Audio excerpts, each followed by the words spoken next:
বাংলাদেশের সব মানুষের নাম বদলাতে পারে, বইয়ের পাতায় স্বাধীনতা সংগ্রাম বদলাতে পারে।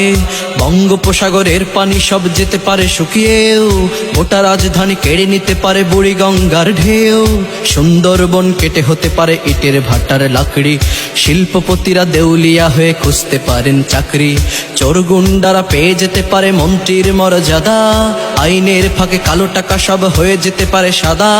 অনেকেই বলে এই দেশ নাকি হুজুগ জাতির দেশ, দফায় দফায় বদলায় এর রং ঢং পরিবেশ।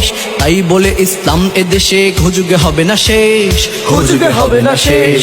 ইসলাম এদেশের পরতে পরতে জনপদে ঘরে ঘরে, ইসলাম এদেশের 90% মানুষের অন্তরে। ইসলাম নিয়ে কেউ ছিনিমিনি খেলে এমন সাধ্য নেই, আর কিছু থাক না থাক তবুও ইসলাম থাকবেই। সবকিছু বদলে যাক তবুও ইসলাম থাকবেই, আর কিছু থাক না থাক তবুও ইসলাম থাকবেই। সবকিছু বদলে যাক তবুও ইসলাম থাকবেই।